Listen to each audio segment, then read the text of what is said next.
శ్రీకృష్ణ చైతన్య మఠం గోసేవాశ్రమ సంస్థాపకాచార్యులు మధ్య గురుదేవ్ గురు కృపామూర్తి విష్ణుపాద్ పరమహంస పరిప్రాజికాచార్య అష్టోత్తర శ్రీమద్ భక్తి సౌధ కేశవ గోస్వామి మహారాజ్ వారి దివ్యపాదములో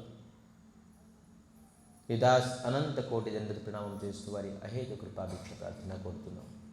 తదుపరి పరమ గురుదేవ్ నిత్యలాభ విష్ణుపాద్ పరమహంస పరిప్రాజికాచార్య అష్టోత్తర శ్రీమద్ జగద్గురు భక్తి భైరవ పురి గోస్వామి మహారాజ్ వారి దివ్యపాదంలో విదాస్ అనంత కోటి జన్మత ప్రణామం చేస్తూ వారి అహేత కృపాభిక్ష ప్రార్థన కోరుతున్నాం. రూపాను గురువర్గులు ఆచార్యుల తాలూకా దివ్యపాదంలో విదాస్ భూరి భూరి సాష్టంగ అనంత కోటి జన్మత ప్రణామం చేస్తూ వారి అహేత కృపాభిక్ష ప్రార్థన కోరుతున్నాం. భగవత్కథా పిపాసు మధ్య గురు భ్రాతలందరికీ మాతృమణులకి యథాయజ్ఞం ప్రణామం చేస్తూ వారి అహేత కృపాభిక్ష ప్రార్థన కోరుతున్నాం. అఖిల గుణగణి నిధి కరుణాసాగర భక్తవత్సల కల్పతరు దయాసాగర శ్రీహరి తాలూకా మహతి కృప ఈరోజు ఈ త్రిసంధ్యా సమయంలో భగవత్ సన్నిధిలో అతి పుణ్యమైన మాసం మనందరికీ మానవ జన్మలోని అతి కళ్యాణకారమైనది, మంగళప్రదమైనది, సర్వోత్కృష్టమైనది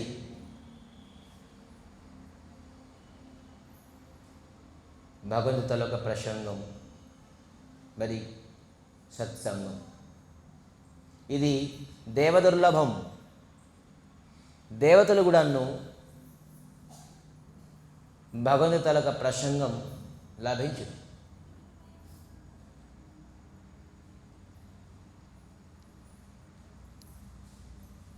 దేవతలు కూడాను దుర్లభమైనది మనందరికీ ఈరోజు ప్రాప్తి అవుతుంది. సో మనంతా అదృష్టవంతులు మనందరం. సో అందుకే మనందరం ఎందుకు మన అదృష్టవంతులు? ఏంటి ఆ కథ, ఏంటి ఆ ప్రసంగం? దీనికి గృహ రాజవిద్య రాజగృహ్యం అని చెప్పారు. ఈ విద్య ఏంటి? అన్ని విద్యలోని రాజు, కింగ్ ఆఫ్ నాలెడ్జ్. అన్ని నాలెడ్జ్ కంటే ఇది కింగ్. మరి ఇదేంటి? గృహ, సీక్రెట్. It's very secret. నాలెడ్జ్లో అందరికంటే ఇది రాజు, మరి ఇది వెరీ సీక్రెట్ నాలెడ్జ్. వేదంలో అతి గుప్తంగా రాసి ఉన్నది. సో ఏంటి ఆ గుప్తము, ఏంటి ఆ రహస్యమైనది, ఏంటి ఆ విద్య, రాజవిద్య తెలుసుకుందాం.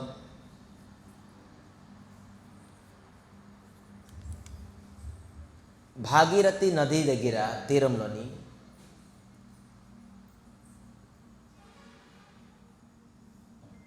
పరీక్షిత్ మహారాజ్ అంటే ఎవరు తెలుసా?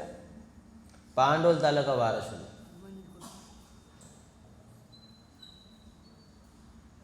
పరీక్షిత్ మహారాజ్ అంటే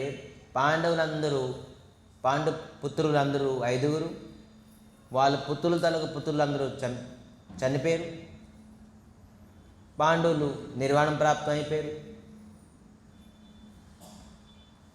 వైకుంఠానికి. కానీ వాళ్ళ వారసులు కేవలం ఒక్కరే ఉన్నారు. అంటే పాండు తాలూకా మనవుడు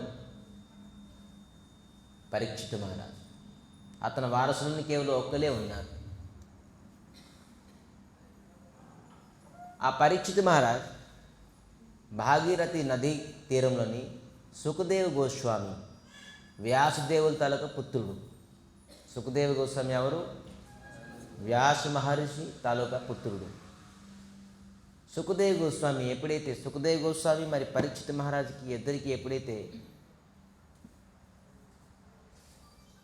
కలహిక అయిందో, దర్శనం చేసుకున్నారో, మిళనం అయ్యిందో,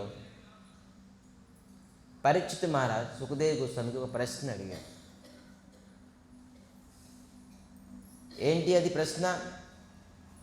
ఏవమేతన్ గదితం పుష్పబాణం యద్భావాన్ మమో నృణాం యత్నం మ్రియమాణానాం మనుష్యేషు మనీషిణాం. మనిషి జీవితాన్ని సిద్ధి పొందాలంటే ఏం చెయ్యాలి అన్నారు. సిద్ధి పొందాలంటే ఏం చేయాలి? ఇది అందరికీ అవసరమే.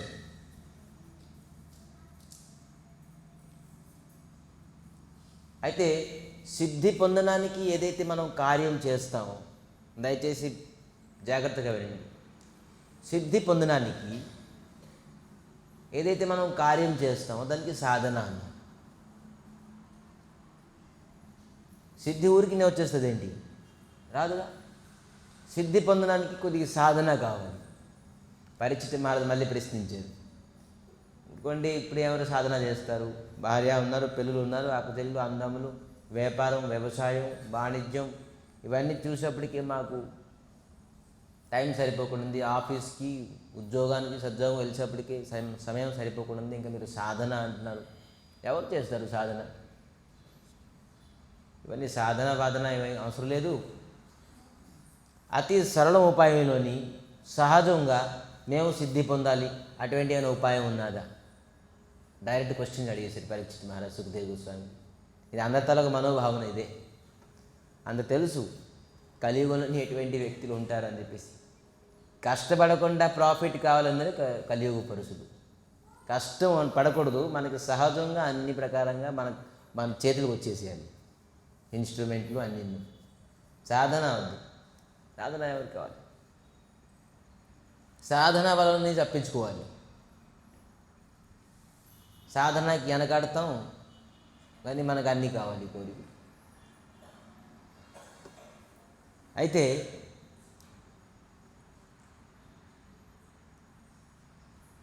సుఖదేవ్ గోస్వామి అన్నారు, ఒక సిద్ధి ఉన్నదేంటి?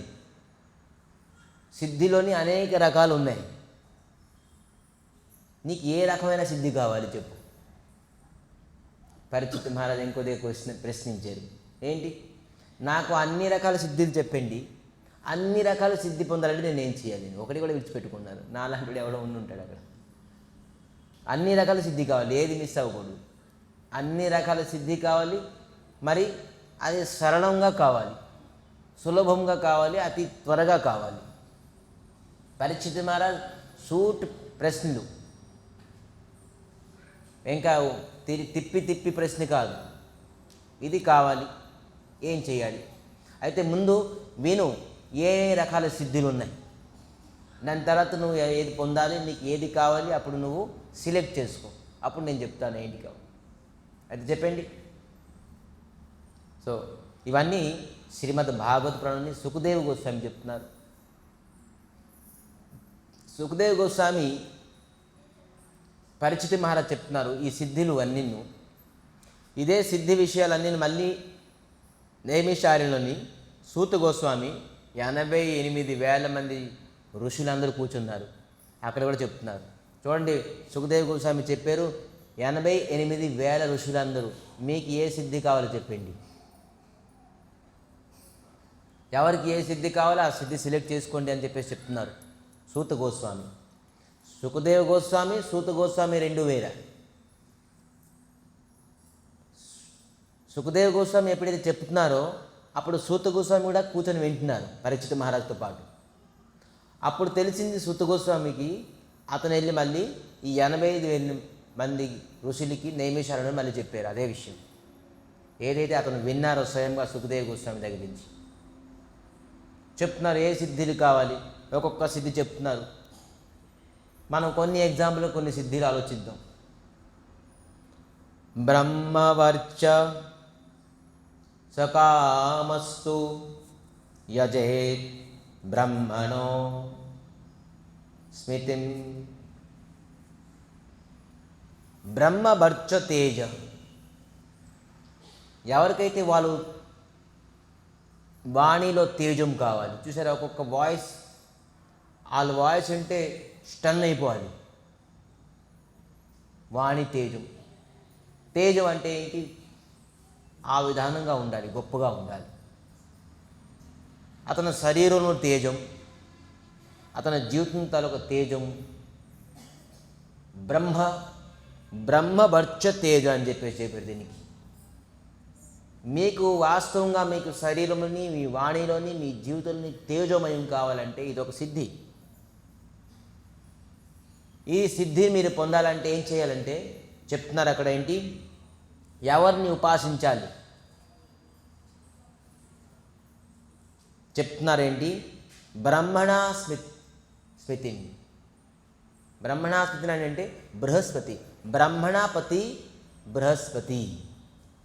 బ్రాహ్మణుల తాలూకా దేవతలు, మరి దేవతల తాలూకా గురు, దేవగురు ఎవరు? బృహస్పతి. బృహస్పతిని ఎవరైతే ఆరాధన చేస్తారో తన తాలూకా వాణి, కంఠము, జ్ఞానము తేజోమయంగా ఉంటుంది అని చెప్పారు. ఇది నంబర్ 1 తాలూకా సిద్ధి. మీ వాయిస్లోని, జీవితంలోని, శరీరంలోని తేజం కావాలంటే ఇదొక సిద్ధి. ఈ సిద్ధి ముందుకు పొందాలంటే మనం బృహస్పతిని ఆరాధించాలి అని చెప్పారు. ఇంకా రెండోది ఏం చెప్తున్నారు? ఇంద్రియ కామస్తు చెప్తున్నారు అక్కడ. ఇంద్రియ కామస్తు ప్రజాకామ ప్రజాపతిం అన్ని ప్రూఫ్ చూడండి ఒక్కొక్క సిద్ధిలో. ఏంటి? ఇంద్రియాణం అంటే ఇంద్రియాల తాలూకు బలం కావాలి. అంటే ఇంద్రియం అంటే ఏంటి తెలుసా మనకి? ఇంద్రియం అంటే కళ్ళు, ముక్కు, నోరు, చెవు, మరి స్కిన్. 5 ఇంద్రియాలు. కళ్ళు మంచిగా పనిచేయాలి, చెవులు లాంగ్ లాస్టింగ్గా పనిచేయాలి, మంచిగా వినబడాలి. ముక్కు, నోరు, మరి స్కిన్ కూడాను మంచిగా ఉండాలి. ఇటువంటి ఇంద్రియాలు, దీనికి ఇంద్రియాణం. ఇది లాంగ్ లాస్టింగ్గా తేజోమయంగా ఉండాలి. ఇది కూడా సిద్ధి. చాలామంది అనుకుంటారు కదా, నా కళ్ళు పాడవకూడదు, నా చెవులు పాడవకూడదు, నా నోరు పాడవకూడదు. ఇవన్నీ చాలామంది కోరికలు ఉంటాయి. చాలామంది కోరికలు. నేను లైఫ్లో ఇప్పుడు స్పెట్స్ పెట్టుకోను. ఒక వ్యక్తి తలొక ఐ పవర్ తగ్గిపోతే వాడికి ఎలాగుంటుంది చెప్పండి? ఇవాళ రేపు 40-50 ఇయర్స్ అయిపోతే ఐ పవర్ తగ్గిపోతుంది. వితౌట్ స్పెట్స్ ఎవరు నడలేకపోతున్నారు, డ్రైవింగ్తో చేయలేదు. ఇవేందో ఆ స్పెట్స్ వేసుకున్న కూడా ఆ రిఫ్లెక్షన్ వస్తుంది కాబట్టి డ్రైవింగ్ ఇంకా ఆఫ్టర్ 6 ఎవరు డ్రైవ్ చేయలేదు, డ్రైవర్ని పెట్టుకోవాల్సిందే. సో అటువంటి వ్యక్తులు ఏంటి? ఇది కూడా ఒక సిద్ధి. నాకు ఇంద్రియం తేజోమయంగా కావాలి, సో అప్పుడు నేను ఏం చేయాలి అంటే చెప్తున్నారు అక్కడ ఏంటి? ఈ సిద్ధి ప్రాప్తి గురించి ఎవరిని పూజించాలి? ఇంద్రియ కామస్తు ప్రజాకామ ప్రజాపతి. ఇంద్రుణ్ణి పూజించారట, ఇంద్రుణ్ణి ఉపాసించాలి. కథ అద్భుతం ఉంది. లాస్ట్లోనే దీనికి కన్క్లూజన్ వస్తుంది. దయచేసి అందరూ వినాలి. ఇవన్నీ ఏం చెప్తున్నారు? భగవంతుడి గురించి చెప్దాం అన్నారు కానీ ఇవి చెప్తున్నారేంటి? ఇంద్రియాలు తేజోమయంగా ఉండాలంటే ఇంద్రుణ్ణి పూజించాలి. దేవరాజు ఇంద్రుడు, దేవతల తలక రాజు. మన శరీరం, కంఠం తేజం ఉండాలంటే దేవతల తలక గురు బృహస్పతిని పూజించాలి. దేవతల తలక రాజు ఇంద్రుడిని పూజించాలో ఎవరైతే ఇంద్రియాల తలక బలం ఉండాలి. మరి ఏం చెప్తున్నారు? ప్రజాకామో ప్రజాపతి. ఎవరికి సంతానం కావాలి? ఎవరి ఇంట్లో సంతానం లేదు. చాలామంది సంతానం లేకుండా పాపం బాధపడుతున్నారుగా. సంతానం కావాలంటే ఎవరిని పూజించాలి? ప్రజాపతి. ఈ ప్రజాపతి ఎవరు ఏంటిని తర్వాత చెప్తాను. ముందు ఇంతే తెలుసుకోండి. ప్రజాపతిని ఇప్పుడు చాలామంది స్వామి ఎవరిని ఆరాధించాలి చెప్పండి, మాకు సంతానం లేదని చెప్పేసి పెద్ద లిస్ట్ వస్తుంది ఇప్పుడు. అందుకే నేను తర్వాత చెప్తాను అనుకున్నాను. ప్రజాపతి, ప్రజాకామో ప్రజాపతి. ఈ ప్రజాపతిని మనం ఉపాసిస్తే మనకి సంతానం కలుగుతారు అని రాసున్నది. ఇది వేదంలో రాసున్నది. వేదవాక్యాలన్నీ సుఖదేవ గోస్వామి శ్రీమద్ భాగవతంలో రాశారు. వేదం ఎవరు చెప్పారు? స్వయం బ్రహ్మ చెప్పారు. బ్రహ్మకి ఎవరు చెప్పారు? స్వయం కృష్ణుడు చెప్పారు, స్వయం భగవంతుడు చెప్పారు. ఇది ఎవరో గాలిలో వచ్చిన మాటలు, ఊహించుకునే మాటలు, లేకపోతే ఏదో ఎవరికి నచ్చింది అది చెప్పేసారు, రాసేసారు కాదు. ఇదంతా వేదంలో వచ్చి పురాణం శాస్త్రంలో వచ్చిన మాటలు ఇవన్నీ. సో అందుకే మనం ఖచ్చితంగా నమ్మాల్సిందే. మరి దేవీం మయాతు శ్రీకామస్తే, శ్రీకామస్తే ఇది అందరికీ కావాలి. శ్రీ అంటే ఏంటి? డబ్బు. శ్రీకామస్తు ఏంటి? దేవీం మాయాదేవిని పూజించాలి. అప్పుడు మనకి బోల్డ్ డబ్బులు వస్తాయి. యోగమాయ, మాయాదేవి రెండు ఉన్నాయి. సో మనకి ధనం కావాలంటే ఇది మనకి పనికొచ్చే విషయం అనుకుంటా. ఏంటండి? మాయాదేవి దేవి మయాంతు శ్రీకామస్తే, ఎవరికైతే ధనం కావాలో వారికి మాయాదేవిని పూజించాలి. మరి స్తేజో కామో విభావశుం. స్తేజో అంటే మీ ముఖంలో, మీ తేజోమయంగా ఉండాలి, మీ జీవితం తేజంగా ఉండాలి, మీరు ఎక్కడికి వెళ్ళినా ప్రకాశించబడాలి. అంటే అగ్నిని ఉపాసించాలి. చాలామంది సరే అగ్నిని ఉపాసిస్తారు.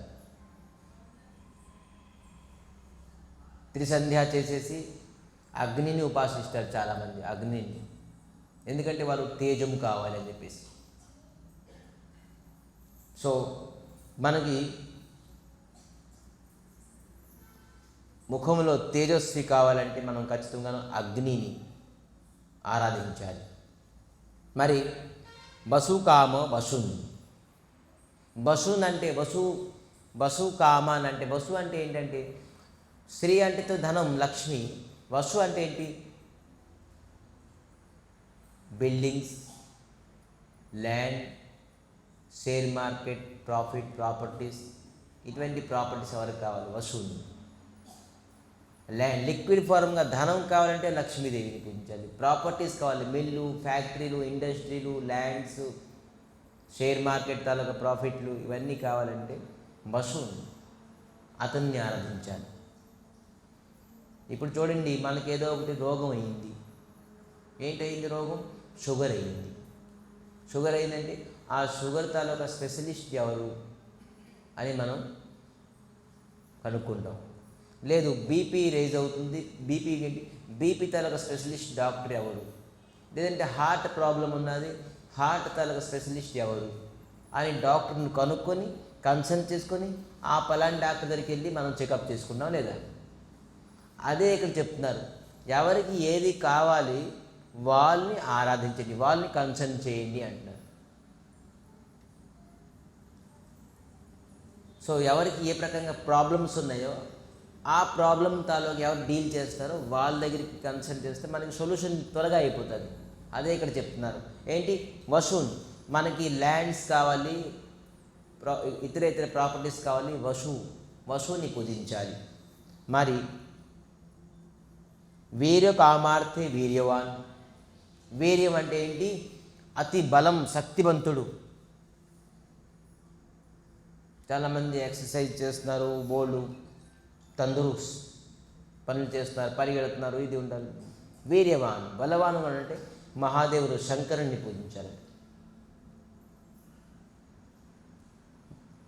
చూసారు రావణాసుడు ఎంత బలం, కొండని కూడా కైలాస పర్వతాన్ని కూడా ఎత్తేసింది. ఎత్తేడా? ఎంత బలవంతుడు రావణాసుడు. లంకాధిపతి, లంకేష్ అంత ఎక్కువ బలమైంది కానీ అని ఆ జగజ్జనని సీతాదేవిని కూడా ఎత్తుకొచ్చాడు. సో ఇది బలం తాలూకా ప్రభావం. అయితే బలం కావాలని ఎవరు పూజించాలి? మహాదేవుల్ని పూజించాలి. వీర్యవాన్. అన్నాద్య కామస్తు. ఎవరికి అన్నం కావాలి, ఇప్పుడు ఎవరికి అన్నం కావాలని ఎవరు పూజించారు, ఎందుకంటే అందరికీ తిండి ఉన్నది. ఈరోజు ఎక్కువ తిండి వల్ల రోగం అయింది, తిండి లేక ఎవరు లేరు. ఇప్పుడు తిండి తగ్గించాలి, అందరు కంట్రోల్ ఏమంటారు దానికి, డైట్. ఇప్పుడు అది చెప్తున్నారు. పోనీ ఇది కూడా ఒకటి, ఎవరికి లేదైతే అన్నం, అన్నాది కామస్తు అదితి, కశ్యప ఋషి తాలూకా భార్య అదితిని పూజిస్తే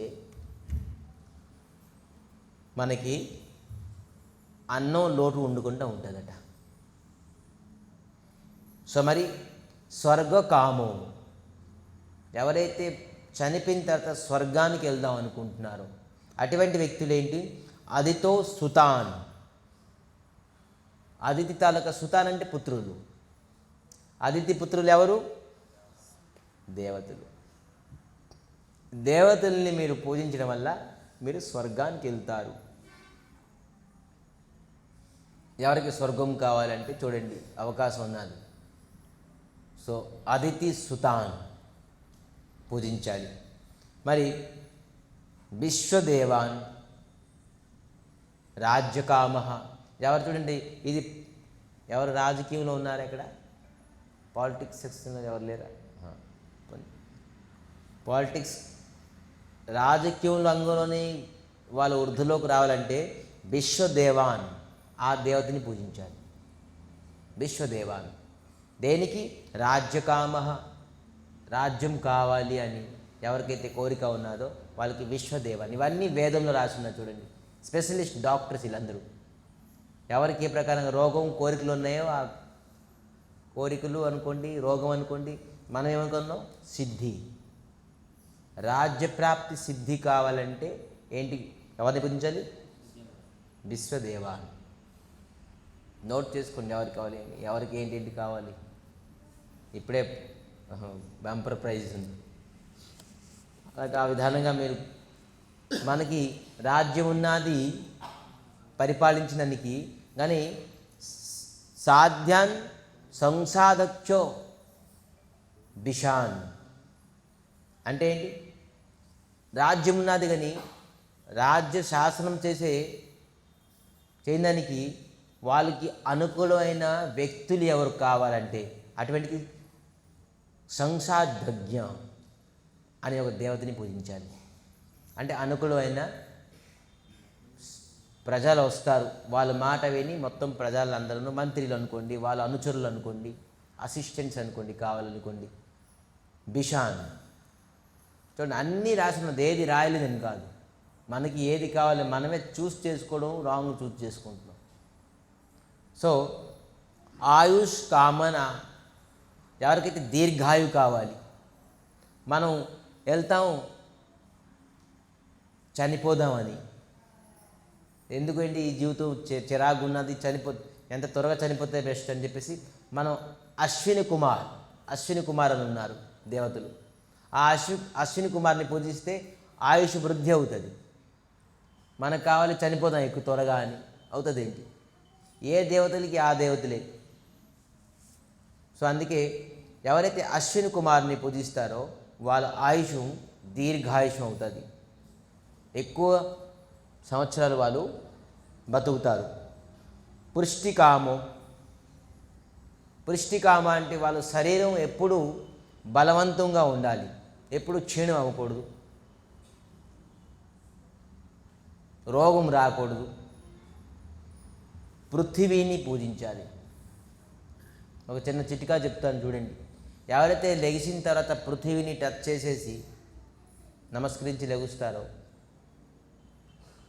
తను యశస్వి, శారీరకంగా ఎప్పుడు అతను రోగం రాదు. ప్రయత్నం చేసి చూడండి. ఇది అందరూ చేయాల్సింది. ఇది బ్రాహ్మణ కాదు, క్షత్రియ కాదు, వైశ్య కాదు, శూద్ర కాదు. మనం పడుకొని లెగిసిన తర్వాత ముందు పృథివీని తంతునంగా ఫస్ట్ మనం ఏం చేస్తున్నాం, లెగిసిన వెంటనే పృథివీ ఎవరు, భూ మాత అంటే అమ్మని తంతున్నాం. అందుకే లెగిసే ముందు మనం అడుగు కిందేసే ముందు పృథివీని తను స్పర్శించాలట, నమస్కరించాలి. అందుకే పృథివీని ఎవరైతే ఆరాధన చేస్తారో వాళ్ళు ఎప్పుడు కూడా భయంకర రోగంలోని పీడితం అవ్వరు. మరేంటి? ప్రతిష్ట కామ, ఎవరికి నేమ్, ఫేమ్, ప్రతిష్ట, సన్మానం కావాలి. ఏంటి? ఆకాశం. రథోసి లోకమాతవే. రథోసి లోకమాతవే అంటే ఆకాశం, గగనం. ఆకాశాన్ని మీరు ఆరాధన చేస్తే చూసారు చాలామంది ఈ ఈ కార్తీక మాసంలోని ఆకాశ దీపం వెలిగిస్తారు, చూసారా? విన్నారా ఎప్పుడైనా ఆకాశ దీపం అని? మేము దామోదరికి దీపదానం చేస్తాం. ఆకాశ దీపదానం చేస్తే ఏమవుతుంది? అందరు పడుకున్నారా? ప్రతిష్ట కామ, ప్రతిష్ట, సన్మానం, నేమ్, ఫేమ్ దొరుకుతుంది ఆకాశాన్ని పూజించడం వల్ల. సో రూపాభికామం, మంచి అందమైన పిల్లలు కావాలి, నేను అందంగా అయిపోవాలి అంటే గంధర్వుల్ని పూజించాలి. అన్ని వేదంలో రాస్తున్నారు, ఎవరికి ఏం పూజిస్తే మీకు లాభం వస్తుంది. సైన్స్ కూడా అదే చెప్తుందిగా. మనం ఏ డాక్టర్ దగ్గరికి వెళ్తే ఏ ట్రీట్మెంట్ కరెక్ట్గా దొరుకుతుంది. మనకి షుగర్ అయి ఉంటుంది, కానీ మనం ఎక్కడికి వెళ్ళి ఉంటాం? హార్ట్ స్పెషలిస్ట్కి వెళ్ళి ఉంటాం. మన హార్ట్ ప్రాబ్లం ఉంటుంది, ఎవరైతే షుగర్ స్పెషలిస్ట్కి వెళ్ళి ఉంటాం. అప్పుడు ఆ డాక్టర్ ఏంటి? కరెక్ట్ ట్రీట్మెంట్ అయితే ఇస్తారు, కానీ కరెక్ట్ ట్రీట్మెంట్ ఇస్తారేంటి? ఇవ్వలేదు. దాంట్లోని స్పెషలిస్ట్ ఎవరైతే, దాంట్లోని డెప్త్ నాలెడ్జ్ ఎవరికైతే ఉన్నదో, ఎవరికైతే కెపాసిటీ ఉన్నదో, క్యాపబిలిటీ ఉన్నదో, వాళ్ళ దగ్గర కరెక్ట్గా మనకి వెళ్తాం. సో వీళ్ళందరూ క్యాపబిలిటీ పర్సన్స్. ఏంటి? మనకి మంచి రూపం కావాలి, మంచి రూపంతో మనకి అబ్బాయి అమ్మాయి పుట్టాలి అంటే ఎవరిని? గంధర్వుని పూజించాలి. గంధర్వుల్ని నోట్ చేసుకోండి, ఇవన్నీ మనకు కావాల్సి వస్తాయేమో. గంధర్వులు. మరి తక్కువ మంది అబ్బాయిలు ఉన్నారు. మంచి స్త్రీ కావాలి, అందమైన స్త్రీ వివాహం చేసుకోవాలంటే ఎవరిని పూజించాలి? ఇది చూడండి, ఇది మనకు పనికి వస్తుందేమో మీ అందరికీ. బ్రహ్మచారికి పనికిరా ఇవన్నీ. ఎవరికైతే వాంటెడో కానీ అప్సరస ఊర్వశి, ఎవరైతే అప్సరస ఊర్వశిని ఆరాధిస్తారో వాళ్ళకి మంచి అందమైన స్త్రీ లభిస్తుంది. స్త్రీ అంటే అందమైన భార్య. దాన్ని ప్రయత్నించుడు, ఇదేది మన పనికి వస్తుందేమో. సో మరి తన ఇంటిలో, ఆఫీసులో, వ్యాపారంలో ఆధిపత్యాన్ని కావాలి. ఆధిపత్యం అంటే ఏంటి? యజమాని కావాలి, యాజమానం కావాలి. బ్రహ్మాన్ని ఉపాసిస్తే అతను చూడండి, హిరణ్యకశిపుడు బ్రహ్మాన్ని ఉపాసించాడు. మొత్తం 3 లోకాలకి రాజు అయిపోయాడు. ఇంద్రుడిని తోసేశారు. ఇంద్ర సింహాసనం నుంచి తోసేసి అతనే ఈ 3 లోకాలకి రాజు అయిపోయారు బ్రహ్మకి ఉపాసించి. ఈ విధానంగా ఉపాసించారు. నా భూతో నా భవిష్యత్ పాద అంగుష్ట మాత్రేను, ఒక పాదం తాలూక బటనైనంలో నిల్చొని ఊర్ధ్వ చేతులతోని తపస్సు చేశారు. ఆ తపస్సుకి, బ్రహ్మకి తపస్సు చేసిన ఫలంతో ఒక రాక్షసుడు ఇంద్రుడి తాలూక సింహాసనంలో కూర్చున్నాడు. మరి రాజత్వం చేశాడు, ఆధిపత్యం చేశాడు. 3 లోకాలకి ఆధిపత్యం అయ్యాడు బ్రహ్మాన్ని ఉపాసించాడు కాబట్టి. అయితే ఎవరికైతే ఆధిపత్యం కావాలి, రాజత్వం కావాలి, వాళ్ళ ఇంట్లోని, వ్యాపారంలోని, ఆఫీస్లోని, ఇంకెక్కడెక్కడ ఎవరి ఆధిపత్యం కావాలి? బ్రహ్మాన్ని. మరి కీర్తి, వాళ్ళ తాలూకా కీర్తి కావాలి అంటే, కీర్తి పెరగాలంటే రోజు రోజుకి యజ్ఞాది ఉపాసకం, యజ్ఞం చేయాలి. ఎవరు యజ్ఞం చేసేసి కీర్తి పొందేరు? వెరీ గుడ్, బలి మహారాజు 99 యజ్ఞం, అశ్వమేధ యజ్ఞం చేశారు. ఎంత కీర్తివంత పొరిగేది. బలి మహారాజ్ రాక్షసుడైన కూడాను మొత్తం అంతాను భగవంతుడు స్వయంగా విష్ణుమూర్తి వచ్చి అతని దగ్గరికి వెళ్ళి చేతులు చాపారు. అంత కీర్తి. భగవంతుడికి ఏం అవసరం అతని దగ్గరికి వెళ్ళి చేతులు చాపడం? 3 పాదాల భూమి కావాలయ్యా అని అంత కీర్తి లభించింది. భగవంతుడు ఎక్కడ గోలోకం వైకుంఠలోకం నుంచి విడిచిపెట్టేసి ఆ యజ్ఞస్థానానికి వచ్చాడు. కీర్తి బలి మహారాజ్ తన కీర్తి ఎటువంటి చూడండి. అందుకే యజ్ఞాది ఉపాసకరం చేస్తే వాడు ఖచ్చితంగా జీవితంలో కీర్తి పొందుతాడు.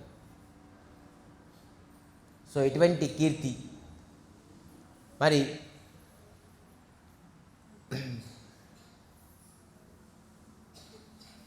విద్య దంపత్యార్థం ఎవరికి భార్యాభర్తలకి మధ్యలో పడుకుంటుంది. ఇది బోల్డ్ ఉంటుంది, వినండి జాగ్రత్తగా. ఇది అందరికీ కావాలి. ఇది దాంపత్య జీవితాలని అన్యోన్యంగా లేదు, భార్యాభర్తల మీద అనురాగం లేదు. ఇది అందరికీ కావాలి. పార్వతిని ఆరాధించడం వల్ల. ఉమా పార్వతిని ఆరాధిస్తే అమ్మ ఎవరు వెళ్తారో సైలెన్స్గా వెళ్ళిపోవాలి, గొల్లు చేయకూడదు.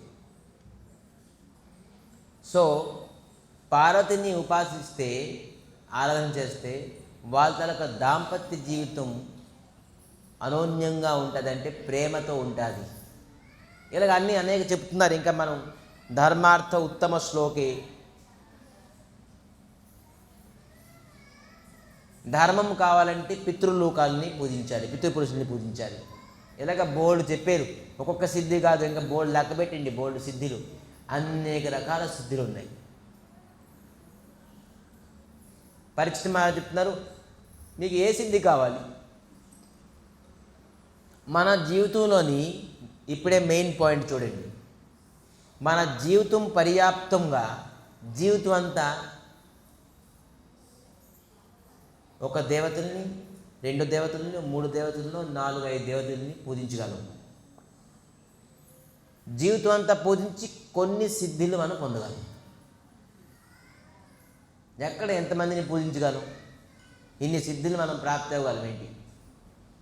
ఒక దేవతల్ని ప్రసన్నం చేయాలంటే మన జీవితం అంతా పూజించాలి. అయితే ఎన్ని జీవితాలు మనం పొందాలి, ఎన్ని దేవతల్ని పూజించాలి అంటే అన్నీ. ఇప్పుడు మనకి 4 సిద్ధిలు ప్రాప్తి అయ్యి ఆ 4 సిద్ధిలు ప్రాప్తి అవ్వడానికి మనం ఎన్ని సంవత్సరాలు, ఎన్నిసార్లు, ఎన్ని దేవతల్ని మనం పూజించాలి. వీళ్ళందరినీ వీళ్ళు మనం ఉపాసించాలి, సాధన చేయాలి. మన సాధనలోని ప్రసన్నం అవ్వాలి.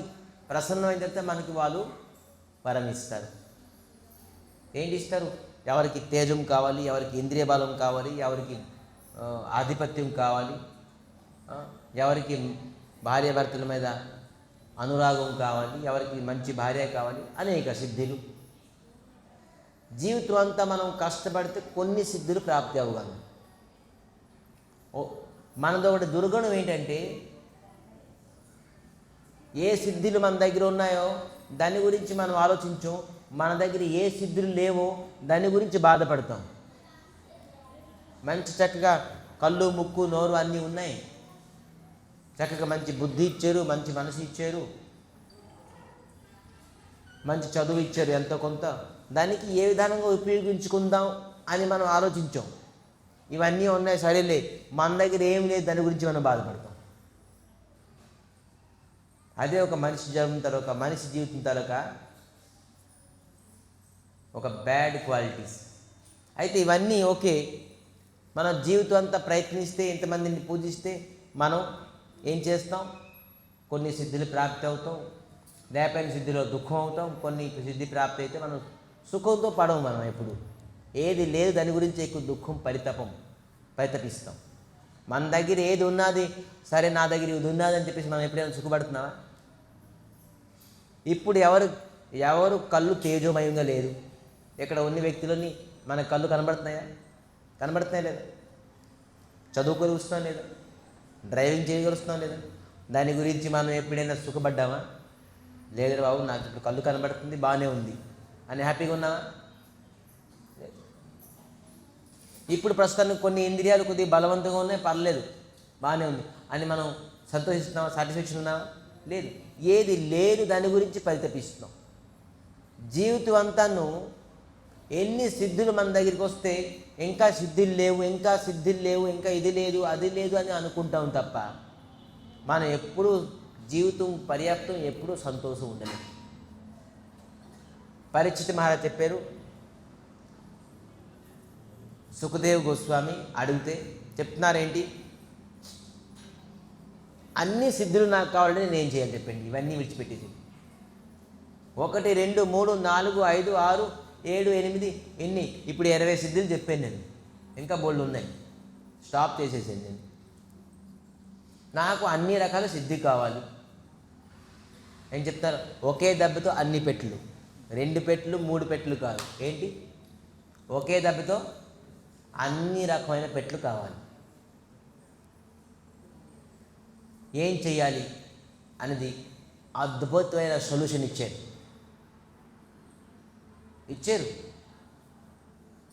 ఒకే దెబ్బతో, ఒకే ఆరాధనతో ఒకరిని పూజించడం వల్ల మనకి అన్ని రకాల సిద్ధి లాభిస్తుంది. శ్లోకంతో చెప్తున్నాను చూడండి, ప్రూఫ్తో. అకామ సర్వకామ మోక్షకామ ఉదారిదిహ తీవ్రేణ భక్తి యోగేన యజంతే పురుషం పరం. ఒకే ఒక సొల్యూషన్ ఇచ్చారు. సరే పరీక్షిత్ మహారాజ్, నీకు మంచి ఉపాయం ఇస్తాను, నీకు అన్ని రకాల సిద్ధి లాభిస్తుంది. ఏంటి, అకామ. అకామ అంటే ఏంటి, నీకు ఏ ప్రకారం కోరికలు అవసరం లేదు, ఓకే. సర్వకామ, అన్ని రకాల కోరికలు నీకు కావాలి, అయినా ఓకే. నేను ఒక ప్రశ్న ఇస్తాను,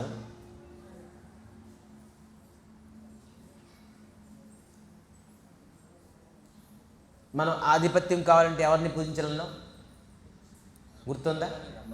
వెరీ గుడ్, బ్రహ్మాన్ని పూజించు. ఆధిపత్యాన్ని మనం, ఆధిపత్యం ఉంటే ఆల్మోస్ట్ మనకి అన్నీ ఉన్నట్టే కదా. రాజు అయితే ఇంకేం అర్థాలు అన్నీ ఉంటాయి, రాజుకి ఏం తక్కువ ఉంటాయి, ఆధిపత్యం. ఓకే, మీరు బ్రహ్మాన్ని పూజించి ఆధిపత్యాన్ని మీరు సంపాదించుకున్నారు, కానీ మోక్షం, చనిపోయిన తర్వాత మీకు మోక్షం పొందగలరా? అది క్వశ్చన్. మోక్షం అంటే ఏంటి మనకు తెలియదుగా. చనిపోయిన తర్వాత మీరు బతుకున్నన్నాళ్ళు ఏదైతే కర్మం చేశారో ఆ కర్మం తగ్గట్టుగా ఖచ్చితంగాను స్వర్గంకి వెళ్తారా, నరకంకి వెళ్తారా ఏంటి అని డిసైడ్ అవుతుంది. మరి కలియుగంలోని పుట్టిన ప్రతి వ్యక్తి 99.9% అందరూ నరకానికి వెళ్తారు, లేదంటే ప్రేతం అయిపోతారు. అది ఎందుకనేది తర్వాత చెప్తాను, ఉన్నది ప్రూఫ్ ఉన్నది.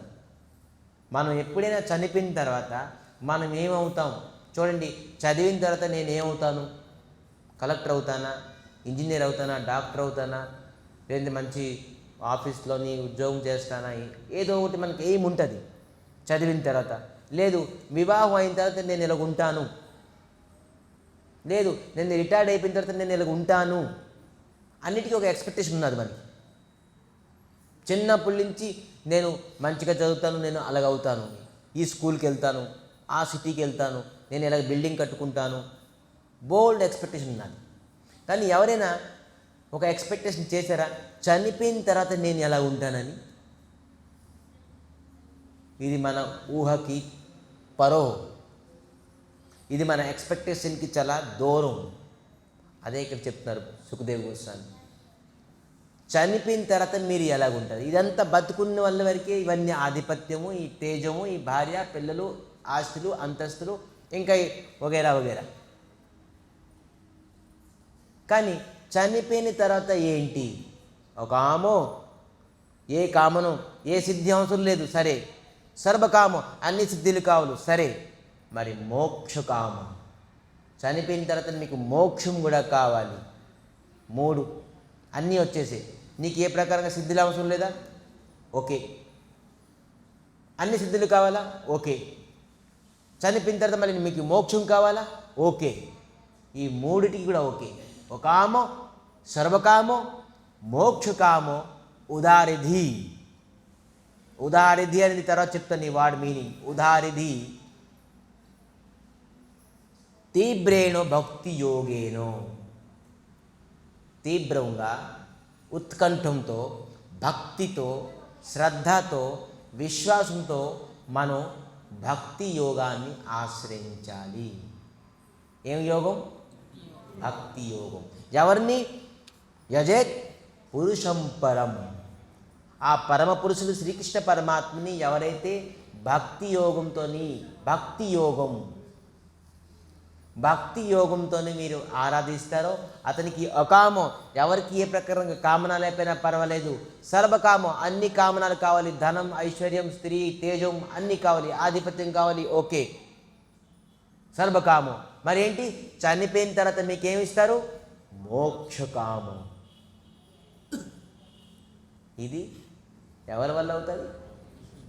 శ్రీకృష్ణ పరమం పురుష, శ్రీకృష్ణ పరమాత్మ వల్ల అవుతుంది. అన్ని రకాల సిద్ధి ప్రాప్తి అవుతారు. ఏ ప్రకార సిద్ధి లేకపోయినా పర్వాలేదు, అన్ని ప్రకార సిద్ధి ప్రాప్తి అవుతారు. చనిపోయిన తర్వాత కూడాను మీరు ఖచ్చితంగాను మోక్షాన్ని, అంటే మరి పునర్జన్మం లభించకుండా ఉంటుంది. మరి నరకం కాదు స్వర్గం ఎక్కడికి వెళ్ళరు, స్వయంగా భగవంతుడి దగ్గరికి వెళ్ళిపోతారు. ఇది మనకి లాభం. మీకు ఇతరులని ఎంతమందిని మీరు ఆరాధించినా పూజించినా మీరు ఆ సిద్ధిని పొందుతారు. ఆ సిద్ధి పొంది ఏమవుతారు? నరకానికి వెళ్తారు, ప్రేతం అవుతారు. ఆ సిద్ధి పొందే వల్ల లాభం ఏంటి? ఫర్ ఎగ్జాంపుల్, మీరు ఆరాధన చేశారు మాయాదేవిని, డబ్బు కావాలని, మీకు రాత్రి కోట్లు, షేర్ మార్కెట్లోని కోట్లు వచ్చేసి ఆ ₹1,00,00,000 మీరు జీవితం అంతా ఏ ప్రకారంగా మీరు బతకాలో బతికేరు, ఓకే. చనిపోయిన తర్వాత మీ జీవితం తరక క్వశ్చన్ మార్క్ పెట్టుకోండి. చనిపోయిన తర్వాత నేను ఎక్కడికి వెళ్తాను? కోట్లు వచ్చాయి, మీరు తినపోయిన విషయాలు తిన్నారు, తిరిగారు, బాగా మీకు ఎలాగ లైఫ్ కావాలో అలా బతికేరు. కానీ చనిపోయిన తర్వాత ఎన్ని సంవత్సరాలు బతుకుతారు? 20 సంవత్సరాలు, 30, 40, 50, 60, 70. తర్వాత అయినా వస్తారుగా, చనిపోతాంగా. నిత్యం మన శరీరం ఉండదుగా. జన్మ మృత్యు జరా వ్యాధి, ఈ 4 నుంచి ఎవరు తప్పించుకోలేరు. పుట్టడం, జన్మము, జన్మ మృత్యువు, చావు, జర అంటే శరీరం క్షీణం అయిపోవడం, క్షీణం అంటే ముసలితనం, జీర్ణించుకోవడం, శరీరం జీర్ణించుకుంటుంది. మనం చిన్నగా ఉండే 10 సంవత్సరాలు, తర్వాత 15, 20, 25, 30, 40, 50 పెరుగుతుందిగా, శరీరం జీర్ణిస్తుంది. దీనికి జర అన్నారు. మరి వ్యాధి, రోగం. మనం ఎలా చనిపోతాం? ఏదో ఒకటి రోగం అటాక్ అయి చనిపోతాం. రోగం లేకుండా ఎవరు చనిపోరు. యాక్సిడెంట్ అయిపోతుంది, లేకపోతే ఇంకేదైనా ఉంటుంది, హార్ట్ అటాక్ అయిపోయింది, హార్ట్ చోక్ అయిపోయింది, ఏదో ఒక రోగం వల్ల చనిపోతాం. అట్లా చనిపోతాం. అందుకే రోగం. జన్మ మృత్యు జరా వ్యాధి, ఈ 4 నుంచి ఎవరు బయటపడలేరు.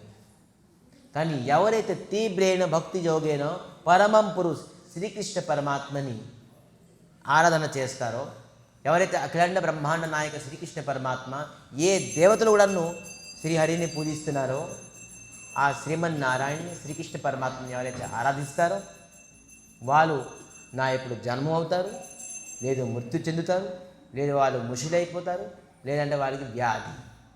అయితే ఏమవుతారు స్వామి? ఒకవేళ శ్రీహరిని శ్రీమన్నారాయణని శ్రీకృష్ణ పరమాత్మని ఆరాధిస్తారు, వాళ్ళు ఏమవుతారు? స్వయం విష్ణు రూపంగా అయిపోతారు. వాళ్ళు కూడాను శంఖ చక్ర గదా పద్మ రూపం, వాళ్ళు రూపం కూడాను విష్ణు రూపమే అయిపోతుంది. వైకుంఠానికి మీరు మనుషులుగా వెళ్ళలేరు. అక్కడ మీరు విష్ణు రూపంగా, మీకు కూడా శంఖ చక్ర గదా పద్మతో ఎంతో తేజమైన రూపంతో మీరు అక్కడ ఉంటారు, స్వయంగా భగవంతుడి దగ్గర. అది మోక్షం, అది భగవత్ ప్రాప్తి లాభం. చూడండి, భగవంతుడు ఎలాగ శరీరం ఉన్నదో యాజ్ ఇట్ ఈజ్ శరీరం మీకు లభిస్తుంది. మోక్షం, దీనికే మోక్షం అన్నారు.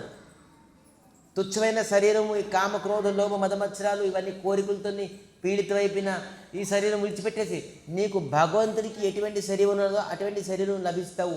అది మోక్షము. అటువంటి శరీరం నువ్వు టార్గెట్ పెట్టుకో.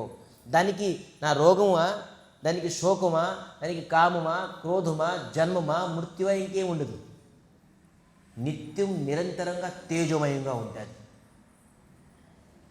ఎవరైతే శ్రీహరి, శ్రీకృష్ణ పరమాత్మ, శ్రీమన్నారాయణని ఆరాధిస్తారు. ఇది లాస్ట్కి చెప్పారు. మరేంటి ఉదారిధి అనే శబ్దాన్ని మనం పక్కన పెట్టాం. ధీ అంటే ఏంటి? బుద్ధిమంతుడు. ధీ అంటే బుద్ధి. అటువంటి వ్యక్తి బుద్ధిమంతుడు. బుద్ధిమంతుడు అంటే తెలివైనవాడు. ఉదార. ఉదార అంటే ఏంటి? ఉదార స్వభావగాడు అంటే బ్రాడ్ మైండ్, అంటే గొప్ప నాలెడ్జ్ ఉన్న వ్యక్తి, ఉదార జ్ఞాన సంపన్నుడు. ఎవరైతే శ్రీకృష్ణ పరమాత్మ, పూర్ణ పురుషోత్తమ శ్రీకృష్ణ పరమాత్మని ఆరాధిస్తాడో అటువంటి వ్యక్తి ఉదారిధి. అందరికంట తెలివైనవాడు. మామూలుగా చెప్పాలంటే అందరికంట జ్ఞానవంతుడు, అందరికంట బుద్ధిమంతుడు. ఫ్యాక్టరీలు, ఇండస్ట్రీలు, పిల్లలను, భార్యల్ని మెయింటైన్ చేసినవాడు జ్ఞాని కాదు. ఉద్యోగాలు, సద్యోగాలు ఎత్తుకి పై ఎత్తేసేసి రాజకీయంలోని ఈ ఎత్తు ఆ ఎత్తు చేసుకొని మనం బుద్ధిని తిప్పుతున్నవే, అటువంటి వ్యక్తి బుద్ధిమంతుడు కాదు. శాస్త్రం ఎవరికి బుద్ధిమంతుడు అన్నారు? ఎవరైతే శ్రీహరిని స్మరిస్తారో, శ్రీహరిని ఎవరైతే భక్తి చేస్తారో అటువంటి వ్యక్తికి ఉదారిధి అన్నారు, జ్ఞాని అన్నారు. ఏం జ్ఞాని అన్నారు? మహత్ జ్ఞాని, అన్ని సర్వోత్కృష్టమైన జ్ఞాని వ్యక్తి అని చెప్పారు. అందుకే మనందరం శ్రీహరిని ఎవరిని పూజించడం వల్ల మనకి అన్ని సిద్ధులు మన ఆటోమేటిక్గా మన దగ్గరికి వచ్చేస్తాయో, మరి చనిపోయిన తర్వాత కూడా మనం మోక్షాన్ని పొందుతాము. మరి ఎవరిని 33 కోట్ల దేవతలు కూడా భజిస్తున్నారు. ఒక విషయం చెప్పరా? ఈ దేవతలు మనం ఇప్పుడు లిస్ట్ రాసుకున్నాం, సిద్ధిలు, ఒక్కొక్కరు ఒక్కొక్క సిద్ధి ఇస్తారని. ఈ సిద్ధి ఇచ్చే కెపాసిటీ ఈ దేవతలకి ఎవరు ఇచ్చారు తెలుసా? స్వయం భగవంతుడు. మీకు ఒక దేవత వరం ఇవ్వాలంటే అది ఖచ్చితంగాను పరమపురుషుడు శ్రీకృష్ణ పరమాత్మ నుంచి రావాల్సిందే. For example, CM fund release అవ్వాలంటే ఎవరు రిలీజ్ చేయాలి? సీఎం తన ఇష్టాసారంగా ఫండ్ రిలీజ్ చేస్తారా? ఎమ్మెల్యే, ఎంపీ, ప్రైమ్ మినిస్టర్ నుంచి ఖచ్చితంగాను పర్మిషన్ కావాలి. సుప్రీం బాస్ భగవంతుడి నుంచి పర్మిషన్ లేకుండా ఏ దేవతలు ఏ తాలూకా వరం కూడా మీకు ఇవ్వడానికి కెపాసిటీ లేదు.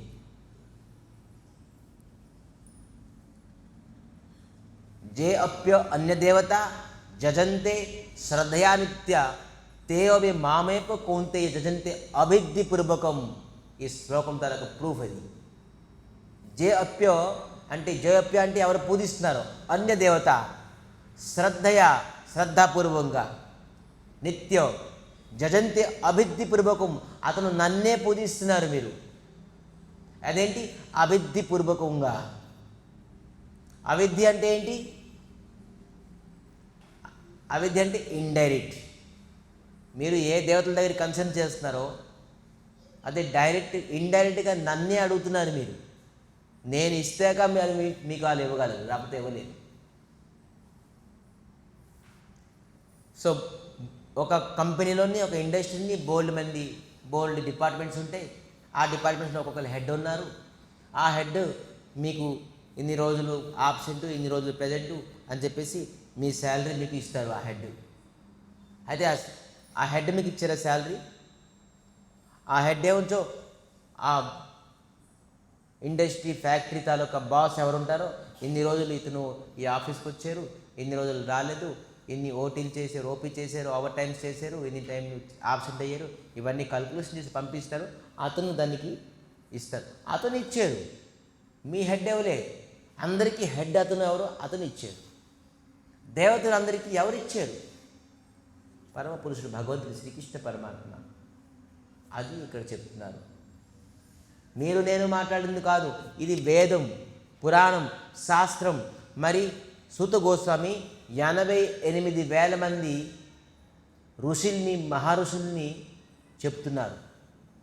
ఈ అమృతమైన వాక్యం, నిరాటమైన సత్యము, ఏదో చెప్పడం గాలి మాటలు కాదు. ఇది స్వయంగా సూత గోస్వామి 88,000 మంది ఋషుల్ని చెప్తున్నారు. ఇది శాస్త్రం, ఇది పురాణం. సో అందుకే మనందరం కన్క్లూజన్ ఏంటంటే ఈ కథకి పరమ పురుషుడు భగవంతుడు శ్రీకృష్ణ పరమాత్మ శ్రీహరిని, శ్రీమన్నారాయణని ఆరాధించండి, అన్ని రకాల సిద్ధి మీకు ప్రాప్తి అవుతుంది. మరి లాస్ట్కి మోక్ష సిద్ధి. చనిపోయిన తర్వాత మీరు అధోగతిని చెందకుండాను మీరు ఊర్ధ్వలోకానికి వెళ్తారు. బతికునున్నాళ్ళు సుఖంగా ఉంటారు, చనిపోయిన తర్వాత కూడా మీరు సుఖంగా ఉంటారు.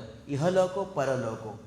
ఇహలోక అంటే పుట్టిన ఈ శరీరం ఉన్న వారికి, పరలోక అంటే మీరు ఎప్పుడు చనిపోతారో పరలోకానికి వెళ్తారో అప్పుడు కూడా మీరు ఆనందంగా ఉండగలరు. అటువంటి భగవంతుడు శ్రీకృష్ణ పరమాత్మ, శ్రీమన్నారాయణ, శ్రీహరి. సో ఇటువంటి హరిని మనం స్మరించడం వల్ల ఎల్లకాలం మనం నిత్యం. మరొక విషయం ఏంటి తెలుసా? ఎవరైతే శ్రీహరిని, శ్రీకృష్ణుని ఆరాధిస్తారో వాళ్ళ పితృపురుషులు కూడా వెళ్ళిపోతారు వైకుంఠానికి. అట్ట చూడండి, బోనస్ ఇది. చూసారా ఎంత బోనస్? మీరుతో వెళ్తారు, మీరు స్వయంగా విష్ణు స్వరూపాన్ని పొందుతారు. మీ తండ్రి, మీ తండ్రి తండ్రి, మీ తండ్రి తండ్రి, అలాగా 21 తరాలు భగవంతుడు విష్ణుమూర్తి చెప్తున్నారు. ఎవరు కులంలోని విష్ణు ఆరాధన చేస్తారో 21 తరాలు వాళ్ళ పితృపురుషులు కూడాను నా లోకానికి వచ్చేస్తారు అని స్వయంగా నరసింహస్వామి ప్రహ్లాదుకి వరం ఇచ్చాడు. 6వ నంబర్ స్కందంలోని భాగవతంలోనే ఉన్నది. చూడండి, మన తండ్రికి, మన పితృపురుషులకి వాస్తవంగా మనం ఏదైనా మేలు చేయాలంటే మనం ఖచ్చితంగా మన గురించి కాకపోయినా మన పితృలకి, మన పితృపురుషులకి, మన తల్లిదండ్రులకి మనం మంచి చేయాలంటే మనం శ్రీ విష్ణు ఆరాధన చేయాల్సిందే. వాళ్ళు ఏ లోకంలో ఉంటారో, ఏ అధోలోకంలో ఉంటారో, అధోగతిలో ఉంటారో, ప్రేతం అయి ఉంటారో, నరకానికి వెళ్ళి ఉంటారు. మనం శ్రీకృష్ణ పరమాత్మ, శ్రీమన్నారాయణ, శ్రీహరిని పూజించడం వల్ల వాళ్ళందరూ వైకుంఠానికి వెళ్ళిపోతారు. ఇది భగవంతుడు విష్ణుమూర్తి శ్రీహరి తలక ఆరాధన తలక రహస్యం. అందుకే అతనికి ఉదారిధి, బుద్ధిమంతుడు, అందరికంటే తెలివైనోడు అన్నది. అయితే ఒక విషయం, ఇక్కడ కథని విరామం చేస్తాం, టైం అయిపోయింది. కానీ రేపు ఒక అద్భుతమైన ప్రసంగం చేయగలను గారు. అయితే ఈ పరమ పురుషుడు భగవంతుడికి మనం ఏ విధానంగా ఆరాధించాలి? సరే స్వామి, మీరు శ్రీకృష్ణ పరమాత్మని, శ్రీహరిని, శ్రీమన్నారాయణని ఆరాధించామని చెప్పారు. అన్నిటికంటే సర్వోత్కృష్టమైన బుద్ధిమంతుడు శ్రీ విష్ణుమూర్తిని, శ్రీహరిని, శ్రీకృష్ణ పరమాత్మని ఆరాధిస్తారు. Okay, agree for that. అయితే ఎలాగ ఆరాధించాలి? సింపుల్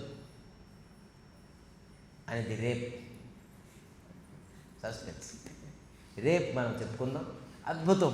ఇది ఎవరు చెప్పారు తెలుసా? మీరు, నేను రాసింది కాదు, చెప్పింది కాదు, స్వయం బ్రహ్మ. భగవంతుడికి ఎలాగ స్మరించాలి, ఎలాగ భక్తి చేయాలి, ఎలాగ పొందాలి అని బ్రహ్మ చెప్పారు. బ్రహ్మ ఎందుకు చెప్పారు చెప్పండి? ఈ సృష్టిలో మొట్టమొదటి జీవి ఎవరితే? బ్రహ్మ. భగవంతుడు విష్ణుమూర్తి, శ్రీకృష్ణ పరమాత్మ మొట్టమొదటిగా బ్రహ్మని సృష్టించేది. అటువంటి బ్రహ్మ చెప్తున్నారు అంటే ఎంత సత్యం, నిరాటమైన సత్యం. ప్రథమమైన జీవి ఈ లోకంలో. మరి ఈ లోకానికి సృష్టి బ్రహ్మ సృష్టికర్త అంటారు. ఈ బ్రహ్మ ఈ సృష్టించింది, జగత్తును సృష్టించింది బ్రహ్మ. ఆ బ్రహ్మ చెప్తున్నారు భగవంతుడికి, శ్రీకృష్ణ పరమాత్మకి, శ్రీహరికి, శ్రీమన్నారాయణకి ఏ విధంగా ఆరాధించాలో. సో మనం ఈ టాపిక్ తెలుసుకోవాల్సిందే. అసలు ఏం బ్రహ్మ చెప్తున్నారు. యాక్చువల్లీ ఇది విష్ణు భక్తులకి వాస్తవంగా ఈ కథ వినవలసిందే. అద్భుతం. బ్రహ్మ ఏ విధంగా చెప్తున్నారు కదా. రేపు ప్రయత్నిద్దాం బ్రహ్మ ఏ విధానంగా భగవంతుడిని ఆరాధన చేయాలని చెప్పారు. చాలా అద్భుతం. సో అందుకే అకామ సర్వకామ మోక్ష కామ ఉదార్యం తీవ్రేణ భక్తి యోగేన పరమం పురుష. తీవ్రేణ మనం ఉత్కంఠతో, ఉల్లాసంతో, శ్రద్ధతో, భక్తితో మనం భగవంతుడిని పూజించాలి, ఆరాధన చేయాలి. ఏదో దుఃఖంతో, కష్టంతో, లేజినెస్గా, ఆలస్యంగా, ఈ విధానంగా కాదు. ఉత్కంఠంతో, ఉల్లాసంతో, ఉత్సాహంతో శ్రీహరి భక్తి చెయ్యాలి. సో అది ఏ విధంగా అనేది రేపు మనం బ్రహ్మ చెప్పిన వాక్యాలు, అమృత వాక్యాలు మనం తెలుసుకుందాం. ఇప్పుడుతో ఈరోజు కథని ఇక్కడ విరామం చేసి అందరికీ ఒక 5 నిమిషాలు శ్రీహరి తాలూకా శ్రీకృష్ణ పరమాత్మ తాలూకా నామధ్యానం, నామం జపం చేయాలని కోరుకుంటున్నాం.